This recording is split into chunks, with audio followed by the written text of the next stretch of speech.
Yegane yaratquchi Abduri Yarmuhammad Jaloliddin. Planlag'uchi Sajiya Islom tadqiqot markazi. Mas'ul muharrirlari Dr. Abdul Aziz Rahmatullah. Abduvali Sayid. Korrektor Abduvali Sayid. Bat va muqovil loyihaliguvchi A. Aqxon. Islom aqidasining ahamiyati va roli. Shubhisizki, islom aqidasi musulmonning shaxsiyatini qurib chiqishdagi asosiy uldur. U insonning his tuyg'ularini harakatga keltirguchi, hayotdagi g'oyasini bekitib berguchi zarur energiya hisoblanadi. U insonni yaxshilikqa va to'g'riliqqa yetaklaydigan, ziyonliq va buzuq ishlardan o'z ixtiyoricha qo'l uzishga yordam bera oladigan birdan-bir ma'naviy rahbardir. Darvaqa, musulmon bo'lmagan nurg'un tadqiqotchilarmi din va aqidaning insonni boshqarish va yetaklashdagi rolini tunib yetgan bo'lib, ular ideologiya nomi ostida tashviq qilib, kishilarga bu nuqtani his qildirmoqchi bo'lgan bo'lsa-mu, hech bir ideologiya sistemasi islom aqidasi yetgan cho'qqiga yetolmadi. Bundaq bo'lishining sababi islom aqidasi insonda faqat e'tiqod sistemasi barpo qilib qolmay, balki uning vujudida tangdishi yo'q bir ruhni, ya'ni iymon ruhini barpo qiladi. Bu ruh orqali inson o'ziga hayot bergan, rizqlantirgan va o'zini parvarish qilgan Rabbini taniydi. Uningga bo'lgan ishonch va sadoqati ruhiyatiga asoyishlik, qalbiga xotirjamlik olib keladi. Buning bilan o'zini yaratgan qudratli zotning hamisha o'zini ko'zlaydiganligini, himoya qiladiganligini, sinaydiganligini biladi va uning ko'rsatgan yo'li bo'yicha yashashni, roziligiga erishishni ko'zlaydi. Qalbga cho'nqur o'rnagan iymon kishiga hayotda o'zining yolg'iz emasligini, uni parvarish qiladigan, qiyinchiliklarni osonlashtirib, haqiqiy baxt saodatli hayotni ato qila oladigan yagona zotning mavjudligini eslatib turadi. Eng muhimi, bu iymon insonni Allohdan o'ziga har qanday jonliq sig'inish va qulchilik qilishdan ozod qilib, yolg'iz qudratli zotga qulchilik qilish sharafiga ega qiladi. Imom Yusuf Qaradaviy mundaq deydi: Allohga qulchilik qilish qalbni saxta ilohlarga qul bo'lishdan ozod qiladigan, Allohdan o'zga har xil ma'budlarga garchi ko'rinish va shakl jihatdan erkinlik berganda ko'rinsimi, amaliyotda kishilarni o'ziga qul sanab, ularni eng og'ir darajadagi qulluqqa va bo'y egishga mahkum qiladigan tag'utlarning har qandayga itoat qilish va bo'ysunishdan ozod qiladigan yagona yo'ldir. Chunki inson qalbining biror yaratquchiga, biror ilohga o'zini bag'ishlaydigan, intiladigan va roziligini ko'zlab amal qilishiga turtki bo'ladigan biror ma'budga tabiiy muhtojligi bor. Navoda u ma'bud yagona Alloh bo'lmaganida inson boshqa ilohlarning yoki qandaqdir ko'z bilan ko'rgili bo'ladigan yoki bo'lmaydigan, aqlga sig'adigan yoki sig'maydigan, mavjudligi aniq yoki noma'lum bo'lgan turli ilohlarning va allaqandaq arboblarning asiriga aylanib ketadi. Undaq bo'lib ketmagan taqdirdami, havoyi havas va xiyollar qaynimida yashab o'tib ketadi. Demak, Alloh taologa xolis qulchilik qilishning o'zi amaliyotda erkinlik va o'z-o'ziga xo'ja bo'lishning yo'lidir. Bir aql inson uchun ilib aytganda, a'zolarini bejirim, qomatini tuz qilib yaratgan Parvardigoriga ibodat qilish va uningdan boshqa narsalar yoki shaxslarga cho'qinib ularga qulchilik qilishni orqaga cho'rib tashlashidanmi ortiq sharafli ish yo'qdir. Shundaq, to'g'ri aqida nafsni har qanday shay'ning kontrolligidan xalos qiladi. Allohga bo'lgan e'tiqod va iymon deganlik foyda va ziyon faqat uning ilkida bo'lgan marhamatlik va shafqatlik buyuk zotning haq va rostligiga e'tiqod qilish deganlikdir. Bu xil aqidaga ega bo'lgan inson hamisha Rabbining rahmatini umid qilib, g'azabidan ogoh bo'ladi. Uning xohlagan kishiga hisobsiz rizq va mulk ato qilsa, yana xohlagan kishidan ato qilganlarni tartib ola oladigan qudrati borligini aslo esidan chiqarmaydi.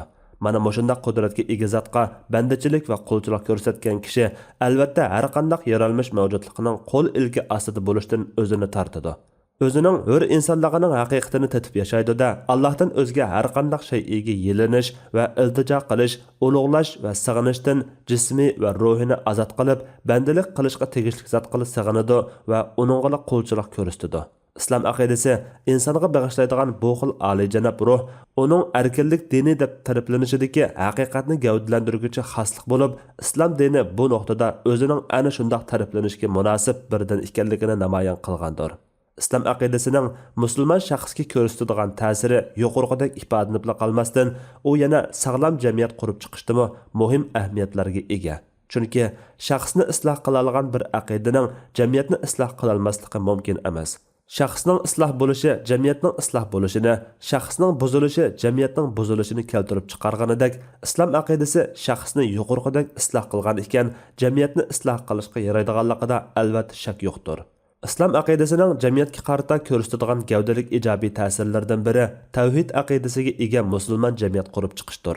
Bu xil jamiyat ma'lum to'pqa tava bo'lib, yana ma'lum to'pni yaklashdan, ma'lum qalbga bog'lanib, yana ma'lum qalbni chatga qiqishdan yoki ma'lum millatga xaslanib, yana ma'lum millatdan o'zini chatga elishdan saqlanadi. Hamma o'xshash va bab-barobar holda bir Xudoga e'tiqod qiladi. Bir qiblaga yuzlanadi va o'xshash shaklda ibodat qiladi. Mana bu orqali musulmonlar jamiyatida o'zaro inoqlik va birlik shakllanadi. Islom aqidasi yana jamiyatda barobarlik, erkinlik va to'g'ri fikr andisini o'rnatadi. Bundaq bo'lganda jamiyat tartibi qo'g'dilib qolmay, har kim o'zi xohlagan dinga e'tiqod qilish va shu bo'yicha yashashdak diniy va ijtimoiy erkinlik, barobarlik ishga oshadi. Dinda zo'rlash yo'qdir. Shaksizki, hidoyat gumrohlikdan aniq ayrildi. Baqara surasi 256-oyat. İslam aqidasi umumlashgan jamiyatda Allohning qonuni oldida hammaylar barobar muomalaga erishadi. Jamiyatda zulmning, adolatsizlikning, buzuqchilikning va boshqa har qanday e'tiqodiy va axloqiy tushkunlikning yildiz tortishiga yo'l qo'yilmaydi. Bu xil jamiyat fazilatlik, pokiz va inoq jamiyat bo'ladi. Bu xil jamiyatda qo'rqinishning o'rnini xotirjamlik, xorliqning o'rnini hurlik va insoniy qadr-qimmat egallaydi. Jamiyatda emgak, ishlab chiqarish to'xtab qolmaydi.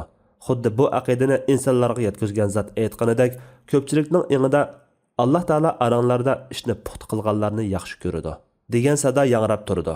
Bu xil jamiyat dunyolik taraqqiyot bilan kori yo'q. Faqat ma'naviyatini qurib chiqishga ahamiyat beradigan jamiyat bo'lib qolmasdan, dunyolikni oxiratga o'xshash avotlashtirish, yuksaldirish va taraqqiy qildirishni asosiy o'ringa qo'yadigan ideal, namunalik bir jamiyatdir. Mana bularning hammasida islom aqidasini manba qilgan bir e'tiqodiy ruh arq ko'rinish qilingan bo'lib, buningdan islom aqidasining ahamiyatini, shaxs va jamiyatni isloh qilish va tabiiy idora qilishdagi rolining muhimligini ko'rib olg'ili bo'ladi. Islom aqidasining ahamiyatini yana shuningdan ko'rib olish mumkinki, islom dinida amallarning faqat aqidani manba qilgan asosda o'rindilishi talab qilingan.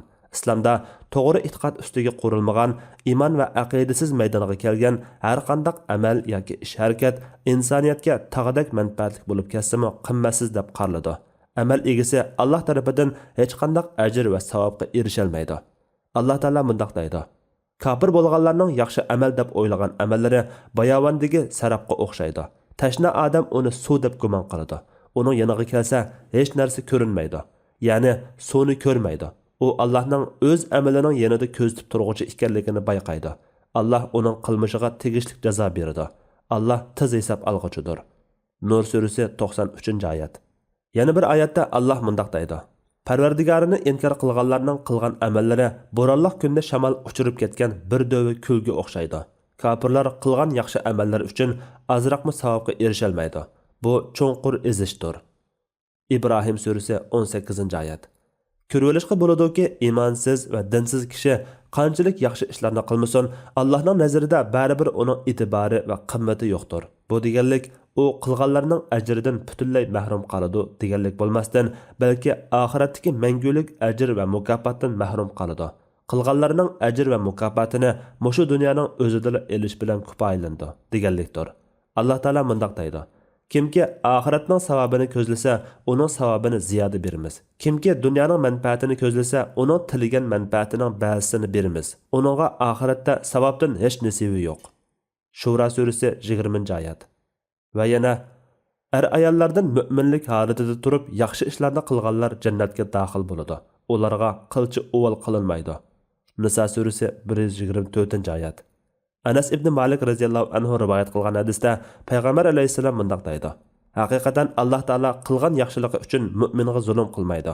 Uning yaxshiligi uchun u dunyoda rizq beradi, oxiratda ham mukofotlaydi. Ammo kufrlarga kelsak, ular qilgan yaxshiliklarida Alloh taolaning roziligini tilmaganlik uchun ularga dunyoda rizq beriladi, oxiratga borganda ularning mukofotlangudak yaxshiliklari qolmaydi. Imom Muslim rivoyat qilgan. Demak, amallar binosining asosiy uli aqidadir. Iymon e'tiqoddan iborat bu ul ustiga qurilmagan har qanday amal va ish harakat oxiratda mukofotsiz, natijasiz va qimmatsizdir. Odatda amallar iymon shartini to'liq hozirlagan va sog'lom aqida asosida qilinganida, garchi amalga nuqsonlik yetgan, amalda savarlik yoki xatolik sodir bo'lgan taqdirdami, bu nuqsonlar kishini islom doirasidan chiqarib o'tolmaydi. Biroq aqidadagi nuqsonlar undoq emas. Alloh taolo bu haqda mundaq deydi: Sizlarga amallari jihatda eng ziyon tortquchilarni aytib beraylimi? Ular hayoti dunyoda qilgan amallari yo'q chiqqan, ammo o'zlari obdan ish qildik deb o'ylagan odamlardir. Ana shular Parvardigorining oyatlarini va uningga muloqot bo'lishni inkor qilgan, natijada qilgan amallari bekor bo'lib ketgan kishilardir. Qiyomat kuni ularni, ya'ni mundoq kishilarni qilchi e'tiborga olmaymiz. Kahf surasi 103 va 104 oyatlar. Sajiya Islom tadqiqot markazi